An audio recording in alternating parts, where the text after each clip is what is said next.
여러분, 테슬라 메가팩, 데이터 센터, 전력 회사들 올해 2025년의 주요 키워드입니다. 근데 이들의 공통점은 바로 이 배터리를 쓰고 있습니다. 바로 LFP 각형 배터리죠. 그런데 왜 하필 LFP이고 왜 하필 각형일까요? 오늘 기술적인 이유와 글로벌 표준화 흐름 그리고 투자까지 어떠한 기업들을 봐야 할지 풀어드리겠습니다. 자, 반갑습니다. 슬기로운 주식생활 우리 구독자 여러분들. 자, 최근 테슬라가 중국을 의존을 탈피하면서 한국 각형 배터리에 러브콜을 보내고 있다라는 기사들이 종종 나타나고 있습니다. 지금까지는 중국 CATL에서만 공급받았던 제품을 한국을 포함한 신규 공급망을 구축하려는 의도로 해석되고 있고, 완성차 업계에서 각형 배터리 채택률이 적극적으로 늘어나고 있는 가운데 테슬라의 행보 또한 국내 기업들에게는 긍정적인 영향이 미칠 것으로 해석이 되고 있습니다. 기존에 테슬라 같은 경우는 여러분도 혹시 기억하실지 모르겠지만 전기차에 주로 원통형 배터리를 적용해 왔습니다.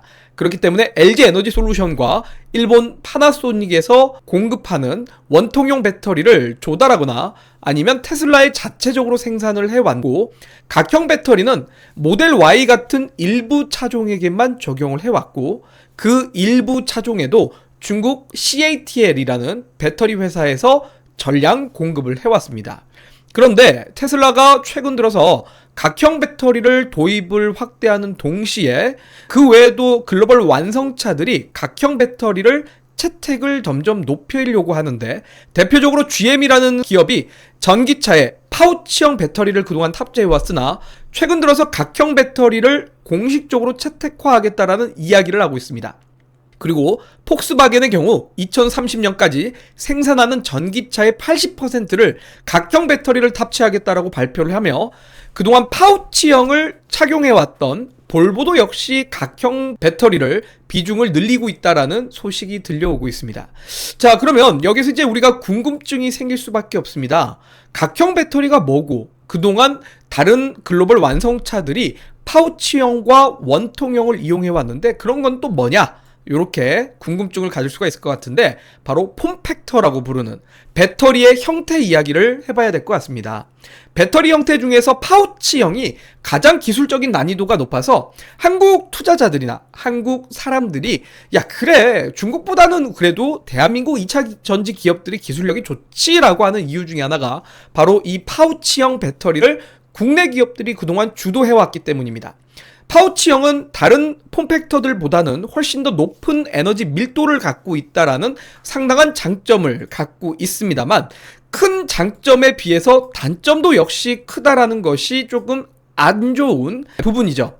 대표적으로 파우치형의 경우는 단점이라고 부를 수 있는 부분이 바로 에너지 밀도는 높지만 생산성이 상당히 낮으며 기술적인 난이도가 너무 높다 보니까 그런 부분에서 모듈이라든지 팩 구성 시에 난이도가 상당히 높아서 이런 부분에서 당연히 비용도 많이 들어간다라는 겁니다. 또한 더불어서 폭발 부분에 있어서도 다른 이 폼팩터들보다는 훨씬 더 안정성에서 낮다라는 단점이 있습니다. 즉, 기술력은 좋으나 안정성과 생산 비용에 큰 단점을 갖고 있다. 그렇기 때문에 LG 에너지 솔루션의 기술력은 정말 좋으나 우리가 쉽게 말해서 이렇게 표현을 하면 됩니다. 여러분들이 예를 들어서 아이폰을 쓸 거냐 갤럭시를 쓸 거냐, 이 스마트폰을 쓰는 사람들이라면 항상 난제 중에 하나죠. 그래서 나이가 드신 분들은 보통 갤럭시를 이용을 하는데, 갤럭시를 이용하시는 분들이 보통 하는 말들이 기술력이 좋지 않냐, 튼튼하다, 이런 이야기들을 하는 반면 아이폰의 경우는 대부분들 카메라를 찍으면 너무 이쁘게 나온다, 그리고 카메라뿐만 아니라 스마트폰 자체가 워낙 디자인적인 측면에서 좀 더 감각적이다, 그렇기 때문에 젊은 사람들이 아이폰을 쓰게 되는 것처럼 마치 배터리도 역시 마찬가지입니다. 그냥 성능 좋은 거 쓸래? 아니면 성능은 그냥 그런데 좀 더 안정성이 있거나 생산 단가가 낮아서 비용이 덜 나가는 제품을 쓸래? 여기에 대한 이제 관점의 차이에서 각형과 원통형 배터리의 채택률이 높아질 수밖에 없습니다. 그래서 삼성 SDI 같은 회사들이 보통 원통형 배터리를 주로 생산을 했는데, 자, 원통형 배터리는 소위 화면에서도 보시다시피 이러한 동그란 모습의 건전지 모형입니다. 생산 가격이 낮다라는 장점이 있으나 에너지 밀도가 낮다라는 단점이 있다라는 것도 역시 무시할 수는 없는 부분이라, 그래서 파우치형과 원통형을 항상 좀 비교 대상으로 했었습니다.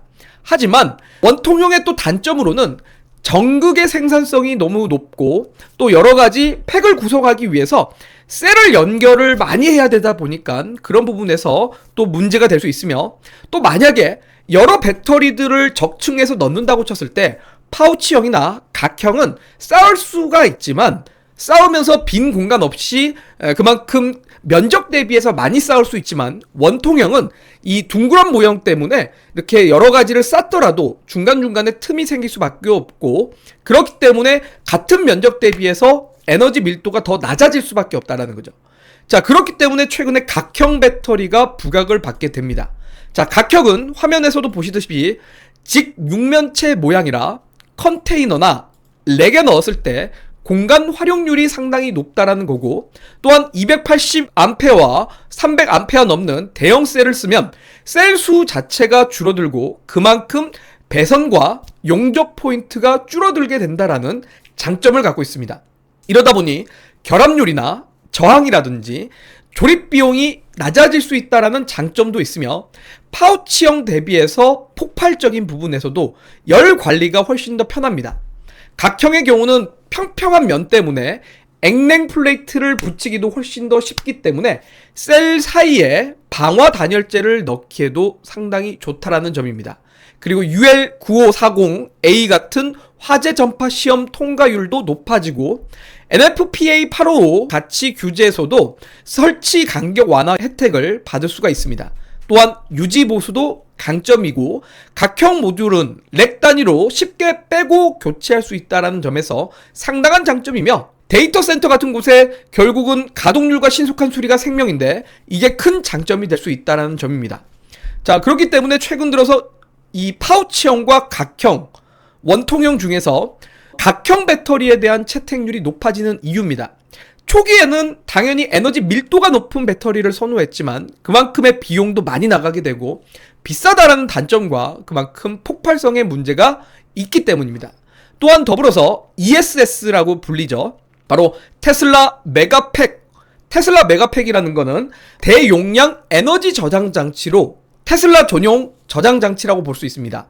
한 개가 모아지는 용량이 전기차 60대 분량으로 3메가와트시 정도가 된다라고 하는데요. 이 ESS, 즉 대규모 에너지 저장 장치는 안정성이 최우선일 수밖에 없습니다. 그런데 기존의 3원계 배터리의 경우는 니켈, 코발트계 배터리가 열폭주가 빨리 시작되고, 이런 배터리들이 대체로 앞서 파우치형 배터리들입니다. 폭발 때 열이 크게 나버리게 되는데요. 반면 LFP 배터리는 열폭주 개시 온도가 훨씬 높고 방출 열량도 낮습니다. 그래서 화재 전파를 억제하기가 쉽다라는 점이며, 또 하나는 LFP 배터리가 수명이 훨씬 더 깁니다. 그래서 샌디아 같은 연구기관의 발표를 보면 그리드 사이클, 장주기 ESS 환경에서는 LFP 배터리가 다른 배터리보다도 훨씬 더 오래 갈 수 있다라는 장점을 예고하고 있습니다. 그러니까 사이클이 길수록 전력 단가가 훨씬 더 낮게 내려가고 전체 비용적인 측면에서도 유리하다라는 거죠. 그리고 원가 측면에서도 니켈과 코발트가 없기 때문에 원재료 가격 변동성에서도 훨씬 강할 수 있다라는 겁니다. 에너지 밀도가 낮지만 정지형 ESS는 전기 자동차처럼 공간 제약이 심하지 않다라는 점에서 이 단점이 크게 문제가 되지 않는다라는 점이며, IEA에 따르면 2023년 기준으로 신규 저장의 80%가 이미 LFP 배터리를 쓰고 있다고 하고, 테슬라 메가팩에서도 각형 LFP를 표준화로 선택하고 있습니다. 자, 그러면 결국 우리나라 배터리들 파우치와 원통형 배터리가 테슬라 메가팩에 납품하기는 상당히 어렵기 때문에 결국 여러분들 아무리 좋은 기술을 갖고 있다고 할지라도 고객이 사주지 않으면 결국 소외되기 마련이겠죠. 예를 들자면 우리나라의 LG전자의 가전제품들 한번 생각을 해보십시오. 가전제품으로 갈 필요도 없이 아까 이야기했던 스마트폰을 얘기해 보겠습니다. 일전에는 LG전자의 스마트폰이 있었습니다. LG전자 스마트폰을 쓰시는 분들이 한결같이 했던 말이 LG전자의 스마트폰만큼 기술력 좋은 스마트폰은 없다라고 했고, 잘 고장도 나지 않으며 자동차가 깔고 지나가도 박살나지 않는다 라고 친송했을 정도였지만, 결국은 사실 기술력이 좋아도 사람들이 소비를 하지 않으면 시장에서 소외되고 도태될 수밖에 없습니다. 그렇기 때문에 LG전자의 스마트폰이 사라져버렸습니다. 즉, 아무리 기술력이 좋더라도 단가가 비싸서 사람들이 사지 않고 수요가 없다면 사장될 수밖에 없기 때문에 결국 고객의 니즈에 맞게 제품을 만들 수밖에 없죠. 그렇기 때문에 우리나라 배터리 회사들도 그래서 결국은 원통형이나 파우치형보다도 LFP로 전환을 시도하고 있기 때문에, 그에 따른 관련된 수혜주들이 앞으로 2차전지 시장에서는 그런 종목들 위주의 강세로 가지 않을까라고 생각이 됩니다. 자, 그래서 이제 제가 투자 관점에서 국내 LFP 각형 배터리의 밸류체인 회사들을 정리해봤습니다. 자, 위에부터 양극재 기업과 음극재 기업, 그 다음에 전해액과 첨가액, 그리고 분리막, 구조 동박이랑 알박, 구조 부품, 장비주 중심으로 이렇게 관련된 종목들을 정리를 했고, 최근 들어서 LFP 시장에 진출한다, LFP 상용화를 위해서 납품한다 라고 하는 종목들 위주로 정리를 해봤습니다.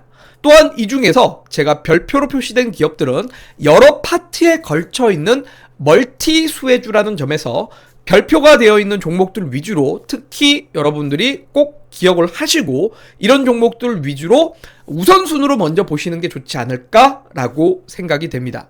뭐 하나씩 좀 얘기를 해보면, 에코프로 BM의 경우는 LFP 파일럿 가동을 하면서 연 3,000톤 이상의 생산을 시도하고 있고 2025년 샘플 수출 계획을 앞두고 있습니다. 그리고 LNF의 경우는 LFP 양극재로 북미 ESS를 타겟으로 SK온과 LFP 양극재 협력 MOU를 체결하고 있기 때문에 국내 대표 후보 기업 중에 하나라고 보시면 될 것 같고요. 포스코 퓨처엠의 경우는 인조 천연, 흑연, 음극재 메이저로서 글로벌 고객망을 확대 중입니다. 그리고 엔캠의 경우는 글로벌 전액 메이저로서 한국 3사 모두 다 납품해온 이력을 갖추고 있고, 솔브레인 홀딩스도 국내 전액 3대 축 중에 하나로서 역시 경쟁력 있는 회사라고 볼 수가 있겠습니다. 저는 개인적으로 분리막의 경우는 우리나라가 워낙 경쟁력이 없다라고 생각하기 때문에 분리막은 제 개인적인 관심사에서는 좀 제외가 되기 때문에 여러분들도 그 점을 좀 참고하시면 좋을 것 같고요. 그 외에도 동박이라든지 구조부품이라든지 장비주들에 대해서 쭉 한번 훑어보시면서 캡처를 해보셔도 좋을 것 같습니다. 자, 결국 그림은 간단합니다. ESS 시장이 확대되면 LFP 각형 배터리 채택이 확대될 것이고, 그렇다면 그동안 2차전지 캐즘이라고 불렸던 거에서 벗어남으로써 2차전지 내에서도 LFP 각형 배터리 밸류체인 기업들이 동반 성장을 하게 될 겁니다.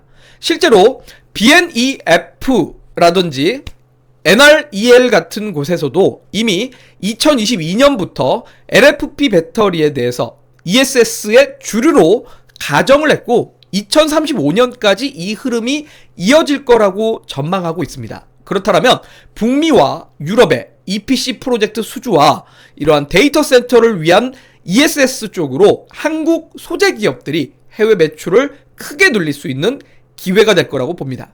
그러면 오늘 여러분들 영상 정리해보면 ESS는 안정성과 수명, 원가 경쟁력 때문에 앞으로 파우치형이나 원통형 배터리보다도 훨씬 더 유리하게 갈 것 같습니다. 그렇다면 이런 관련된 종목들이 앞으로 여러분들이 투자에 관심을 가져야 될 만한 포트폴리오 중에 하나가 되지 않을까. 최근 들어서 국내 기업들 중에서 고가에 있는 종목들이 어닝 쇼크를 맞으면서 크게 폭락하는 종목들이 있는 만큼 반대로 낙폭과대주들에서 이제 턴어라운드 될 수 있는 종목들에 대한 관심을 가져보시면서 여러분들의 투자 전략을 세워보시면 어떨까라고 생각됩니다.